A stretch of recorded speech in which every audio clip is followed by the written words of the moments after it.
Hey guys, welcome back to the channel and welcome to my video on Porsche's base model 911. This 911 992 Carrera retails at £85,000 here in the UK. That's before any of Porsche's extensive options. This particular one is actually lightly optioned. It only has two options. That brings it up to about £93,000 on the road. One of those options is this aventurine green metallic paintwork, about £900, and the other one is the Heritage Design Package, which is essentially a fancy interior package which retails at just below £7,000. We'll have a look at that in more detail once we jump inside. The engine in this 911, which sits in its bum like it has done in all previous 911s, is a 3-litre flat 6 twin turbo, produces 380 horsepower and 450 newton meters of torque. Now those figures aren't really that impressive in a sports car that costs more than £80,000, but like with all Porsches, especially 911s, those figures translate to quite amazing performance on the road. This particular press car has an 8-speed Pdk gearbox. In fact, the base model Carrera in the UK can only be had with the Pdk, so that's a standard fit option if you like. Porsche claim that this car will do the 0 to 62 sprint in 4.2 seconds or 4 seconds flat if you have the sports chrono pack. That effectively gives you an overboost function. Unsurprisingly, I'm going to spend a lot of this video comparing this to BMW's very latest M4 competition. They're both big German rivals that sit in a similar marketplace. They both have 3-litre twin turbocharged 6-pot engines. They both are rear-wheel drive, and they both only come with 8-speed gearboxes. Pdk in this one, which is effectively a twin clutch, and the ZF 8-speed in the new M4. In reality, the M4 competition is a fair chunk cheaper than this base model 911. It also comes with a lot more standard equipment, an extra 130 horsepower, and an extra 200 newton meters of torque. But the 911 is about 125 kilos lighter, and it has looks to absolutely die for. The spec on this one is not how I would spec mine, but as many of you know, if you spent any time on the Porsche configurator, there are so many options out there to pretty much suit any petrol head. Jumping in here, well, Porsche have managed to retain the 911 characteristics. There's no doubting you're sitting in a 911, just the same as when you're outside. There's no doubting this is a 911, but they've updated so many things in here. So although it feels old-fashioned, it also feels ultra modern. The PCM's amazing, just everything. The center console, the dials, I love what they've done with the dials. We've got an analog rev counter in the middle, which is the only thing that sort of remains when everything's off. But when you fire it up and all the other gauges come alive, that's all digital, and I think it works really well together. There is something I'm not too impressed by, and that is the fact that you can't actually see all of the gauges. At least I can't, so I'd be keen to hear from other 992 owners. Maybe it's just my driving position, the way I'm sitting, but I can't see the outside 2 gauges unless I sort of move my head around to look at them, and I think that's a slight oversight. But everything else is just spot on. The driving position is lovely. The wheel, well, you know I love Porsche wheels. They're just so simple and they just do the job so well. Lovely thin rim, which induces as much steering feel as possible. The paddles at the back, well, they're nice and expensive feeling. They're a little bit small and they're a little bit too far behind the wheel for my liking. I much prefer the ones in the new M3 and M4 that are longer and easier to get to when you're on the move. The actual wheel itself is just lovely. This doesn't have the sports chrono pack, so we don't have a drive mode selected down here, and we don't have the clock in the middle of the dashboard. It's very rare for a 911 or any Porsche these days to not come with a sports chrono pack, and in fact it's very rare for a 911 to come with this Heritage Design interior. I'm not the biggest fan of it, I must admit. It does hark back to older 911s with this kind of velour center of the seats, but in the couple of days I've had this car, it's been 23, 24, 25 degrees.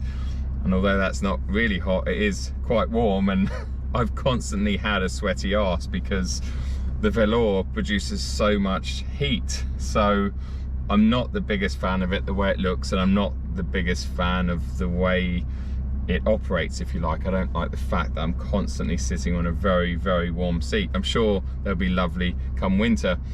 The other reason I don't like them is, well, the beige colour, it's not to my taste, but it's the practicalities.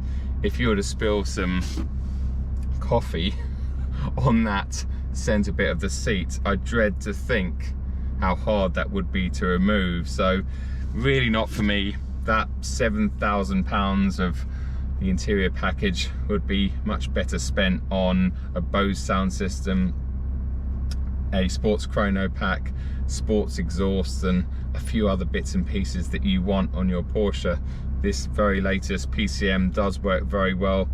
In my opinion, it's not quite on par with BMW's operating system 7, but I'm really not used to this system, and I'm sure if I spent a few more days with this or a couple more weeks, I'll definitely grow to know and understand it a lot better.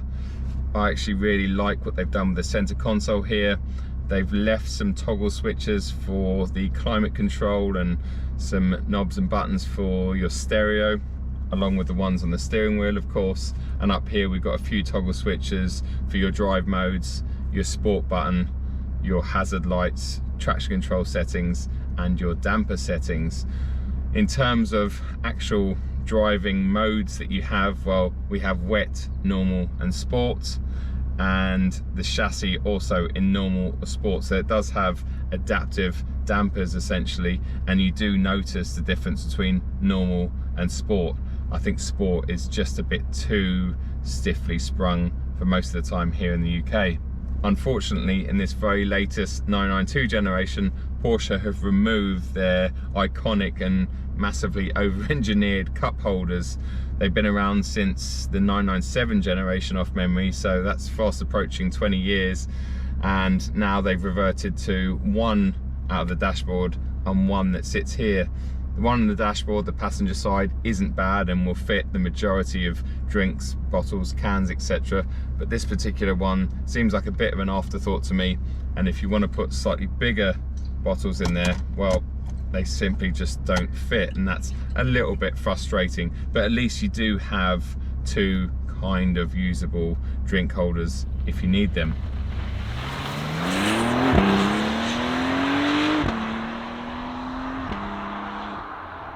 First things first, let's test out this car's claimed acceleration figures.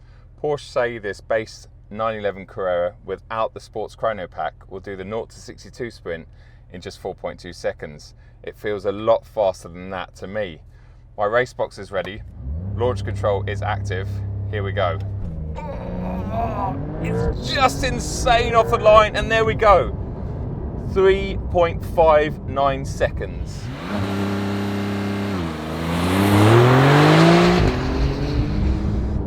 We now know this is very fast, in a straight line at least.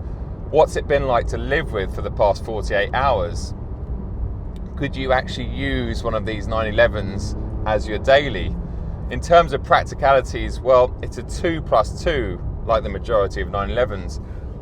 Seats behind me, well, they're really only useful for small to medium-sized children, and even then, you need to make sure those journeys aren't particularly long because those seats are not comfortable. What you need to really consider them as is extra luggage space. So if there's just two of you going on a long journey in this car, it would be very practical. You've got a rather large frunk up front, which you'd put all your heavier bags and your hard cases in, and then you could use the rear bench, either how it is there or the seats folded, as a much bigger excess luggage rack.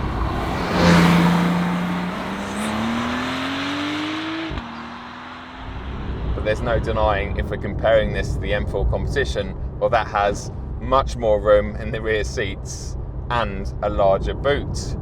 But in terms of ride comfort, well, when this is in normal, which is the softer setting, which I've had it in 95% of the time, the ride comfort and quality is really, really good. It has a lovely fluid feeling to it. This is on the non-optional staggered setup, so we got 19s at the front and 20s at the rear, which is actually exactly the same as the new M3 and M4 competitions.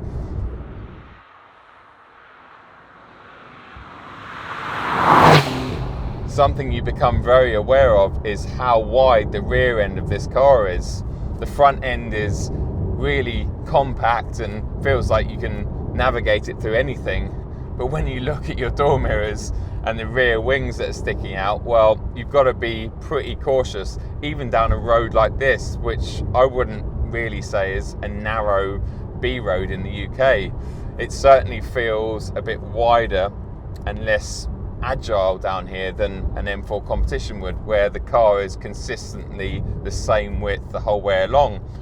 But I think that's as much to do with the fact that I'm just not used to driving a 911, and I'm sure I'd become acclimatized to its wide arse after I spent a lot more time in the car. But it is something that you need to keep an eye on and something you need to be aware of. Something else you need to be aware of is the tyre roar. Now, this particular road surface is a little bit coarse, but there's a lot of tyre roar in the cabin, and you really notice that the minute you hit a coarse surface of road. It can actually be a little bit annoying on longer journeys.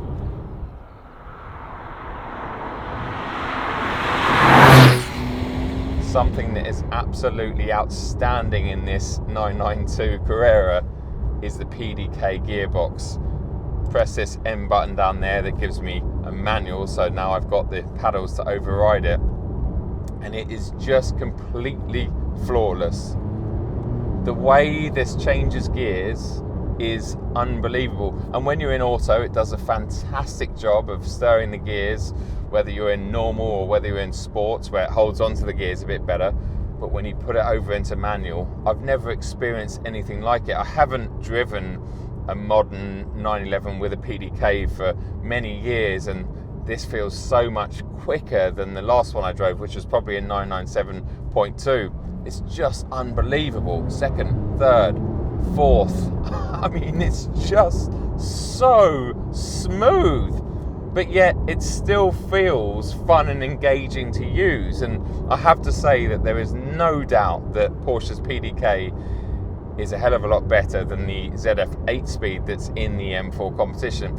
That does a good job of being an automatic gearbox, but when you start pushing on, the changes are a little bit slow and it's not really that engaging. And I know that sounds a bit ridiculous because we're talking about an automatic gearbox here, but it just doesn't really give you too much back. In this, when you change gear, firstly, it just changes so quickly. It's just really, really nice, and it will give you any gear, even if it means that you're going to smash into the limiter, which is just mega and typically Porsche. Let's talk about what this car's like when you start pushing it a bit harder through the bends.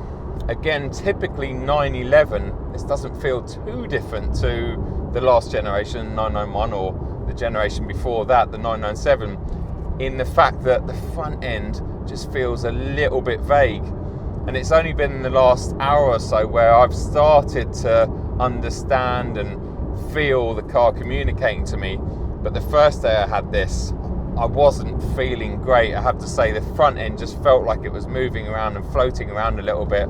The grip was there, but I just couldn't feel what was going on underneath me. And that's just such a 911 trait. That's been the case for many, many years, and this very latest 992, as far as I'm concerned, isn't really much different. But once you start learning how to drive around that, it starts to feel unbelievable. And then you get that incredible traction on corner exit from those massive 295 section rear tyres, the same tyres that have given me that amazing launch control and 3.6 or 3.5 seconds to 60 miles an hour. It's all down to the rear end grip, it really is. And while we're talking about that, although its 0 to 60 figure is almost identical tested to the M4 competition, a lot of that time comes from the actual initial launch. Once you're on the move, this definitely feels like it's lacking a little bit compared to the M4 competition. please don't interpret that as me saying this car is slow, because it's really not. The M4 competition is very fast with over 500 horsepower, and this isn't far behind. It also has a top speed of 182 miles an hour. So I think 0 to 60 in under 3.6 seconds and a top speed of over 180 miles an hour definitely makes it fast enough for your road car. And it does make you wonder, do you need anything faster than the base 911?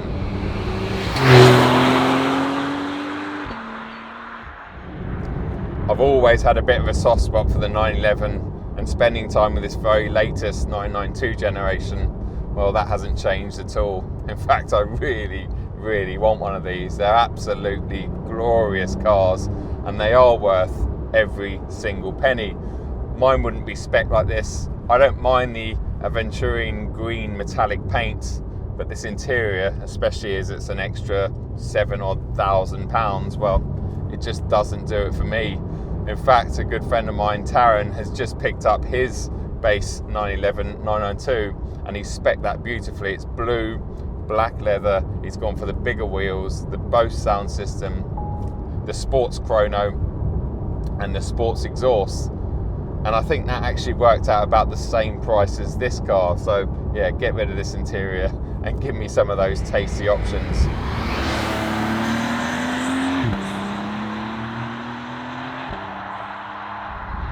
The M4 is cheaper, it's more powerful, comes with more standard equipment, but ultimately the 911 is more fun. You feel more engaged in the drive. You feel like you're part of the car more than you do in the M4 competition. And I'm in no doubt that down your favourite bit of road, whether it's fairly straight or quite twisty, the M4 competition would ultimately be quicker, but you're always going to have a bit more fun in this 911. But then I do think to myself, you're going to have even more fun in the Cayman GTS 4 litre. So that's where my money would go, even though that car is not quite as good a daily and refined as this 911 is.